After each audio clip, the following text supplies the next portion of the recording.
जर बीडचं पालकमंत्रीपद घेत असतील जे त्यांना मिळालेलं आहे चांगली गोष्ट आहे, पण ज्या पद्धतीने पुण्यावर त्यांचं लक्ष असतं त्याच पद्धतीने बीडवर सुद्धा लक्ष देण्याची जरूरत आहे। असं होऊ नये की दादा फक्त चेहरा आहेत पण काम दुसरंच कोणतरी करतं आहे। त्यामुळे दादांची जी धडाडी आहे, प्रशासनावरचा जो वचक आहे आणि पुण्यावर ज्या लक्ष देऊन ते काम करतात तसंच काम बीडला सुद्धा करण्याची जरूरत आहे। आणि महिन्यातून एकदा जाण्यापेक्षा ते मोठे नेते ते नक्कीच त्याबद्दलचा योग्य निर्णय घेतील, पण तिथं आठवड्यामध्ये एकदा तरी जाण्याची जरूरत आहे। पोलीस प्रशासनावर लक्ष देण्याची जरूरत आहे आणि तिथं जो सर्व समाजावर अन्याय होत असतो तो कुठेतरी न होता सामान्य लोकांना तिथं न्याय मिळाला पाहिजे, तो कुठल्याही समाजाचा असो, असं प्रशासन तिथं चाललं पाहिजे। पोलीस प्रशासनावर खऱ्या अर्थाने लक्ष देण्याची जरूरत आहे। त्यामुळे दादा लक्ष देतील अशी अपेक्षा आपण धरूया आणि ते सुद्धा देत असताना स्वतः लक्ष देऊन स्वतःच तिथले ते पालकमंत्री आहेत अशा पद्धतीने काम करण्याची जरूरत आहे। तपास जो आहे तो काय अनुषंगाने चालला असं वाटतं? आता वाल्मिक कराडबद्दल बोलायचं झालं तर 7 महिन्यापूर्वी मीच म्हणलं होतं की बबन गीतेला सुद्धा अशाच पद्धतीने वाल्मिक कराडली अडकवलेलं आहे। आता वाल्मिक कराड फक्त स्वतःचा विचार करतो। आता आमचं सगळ्यांचं मत आहे, ठीक आहे, मोका त्यांना लागला असला तरी मर्डरच्या बाबतीत तो लागला आहे का, 302 लागलं आहे का, हे आपल्याला तिथं बघावं लागेल, पण तसं काय होताना दिसत नाही। आता सगळ्यांना लातूरला नेलं जात आहे, ठीक आहे, तुम्ही आता कुठेतरी इकडं ढकल तिकडे ढकल असं करताय, पण तिथं असणारे देशमुख परिवार, तिथं असणारा सगळा बीड जिल्हा, अख्खा महाराष्ट्र वाट बघत आहे की यांना लगेचच्या लगेच तिथं कुठेतरी आता जे कुठले कलम असतील त्या कलममध्ये त्यांना दोषी ठरवावं, त्यानंतर तिथं त्यांच्यावर कारवाई व्हावी आणि त्या कुटुंबावर देशमुख कुटुंबाला न्याय मिळावा, त्याच्याबरोबर सूर्यवंशी कुटुंबाला सुद्धा तिथं न्याय मिळाला पाहिजे, पण तसं काय तिथं होताना दिसत नाही। फक्त चाल ढकल होते, पुढे काही गोष्टी ढकलल्या जात आहेत असं कुठेतरी सरकारमध्ये नेत्यांना वाटतंय की लोक जे आहेत म्हणजे महाराष्ट्राचे स्वाभिमानी लोक आहेत त्यांची जी काय मेमरी आहे ती कुठेतरी शॉर्ट आहे। काही काळ हा विषय चालेल, नंतर सगळेच लोक हा विषय विसरून जातील आणि मग मुद्दामून पुढं काही गोष्टी ढकलत आपण जर गेलो तर हा विषय जरा मागे पडेल।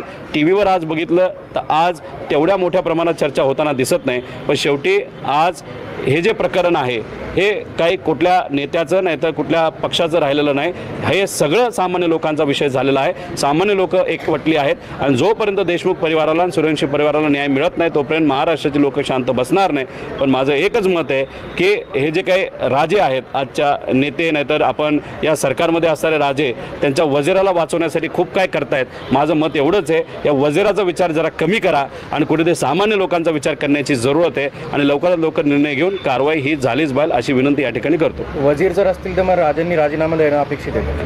हे बघा, जर विचाराला पक्के असणारे नेते असले असते, जसं आर राभा होते, एक छोटीशी टीका झाली की त्यांच्या हिंदी बोलत असताना एक चुकीचा शब्द गेला, पण विचाराला पक्के असल्यामुळे आणि त्यांच्याकडे कुठेतरी एक आपण नैतिकता असल्यामुळे त्यांनी तिथं लगेच स्वतःचा राजीनामा दिला।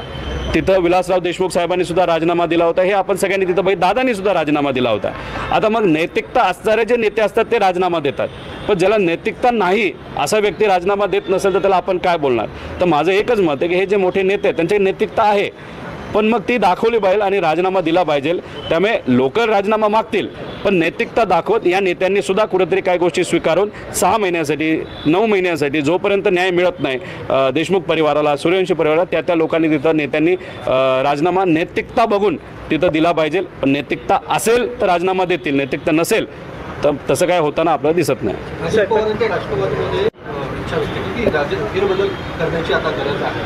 सगळ्या पक्षामध्ये फेरबदल झाले पाहिजे, जे सत्तेत आहेत त्याच्यामध्ये करायचं नाही करायचं तो त्यांचा विषय। आदरणीय पवारसाहेबांच्या मार्गदर्शनाखाली सुद्धा जी काय बैठक पवारसाहेबांनी घेतली होती, जयंत पाटील साहेबांनी, सुप्रियाताईंनी, आव्हाड साहेबांनी, अनिल देशमुख साहेबांनी या सगळ्यांनी मिळून जी बैठक घेतली होती तिथं सुद्धा म्हणजे आमच्या पक्षामध्ये सुद्धा फेरबदल होतील असे कुठेतरी तिथं निर्देश नाही तर एक अंदाज पवारसाहेबांनी तिथं दिलेला आहे। आमच्या पक्षामध्ये सुद्धा काय होते हे येत्या काळामध्ये तिथं बघावं लागेल, पण प्रत्येक पक्षामध्ये बदल हे झाले पाहिजे नाही तर होत असतात। आता कुठल्या पक्षामध्ये काय बदल होतात हे आपल्याला बघावं लागेल। काल असं म्हणाले राष्ट्रवादी एक अधिकारशाही नाही आहे, एका व्यक्ती केंद्रित पक्ष होतो जो आहे तो राष्ट्रवादी, मी फक्त मला विनंती केली म्हणून अधिवेशनाला थोड्या वेळ आलो, ते नाराज आहेत, तुमच्या संपर्कात आहेत काय? आदरणीय भुजबळ साहेब हे मोठे नेते आहेत, अनुभवी नेते आहेत, आज ते जे काय बोलत आहेत ते मनातून बोलत असावेत असं आपल्याला म्हणावं लागेल, पण त्यांच्या पक्षामध्ये काय चाललं आहे याच्यावर बोलण्यापेक्षा आदरणीय पवारसाहेबांच्या मार्गदर्शनाखाली ते जेव्हा काम करत होते त्यांच्या कडनं असं कुठेही वक्तव्य आलं नाही की पवारसाहेब काम करत असताना एक अधिकारशाहीच्या माध्यमातून तिथं करतात. कारण पवारसाहेबांचं मत हे नेहमी हेच असायचं की लोकशाही टिकली पाहिजे. सर्व मोठ्या नेत्यांना विश्वासात घेणं, कार्यकर्त्यांना विश्वासात घेतलं, पदाधिकाऱ्यांना विश्वासात घेणं हे पवारसाहेबांची स्टाईल आहे. आणि पवारसाहेबांनी एक अधिकारशाही न ठेवता लोकशाही ठेवली.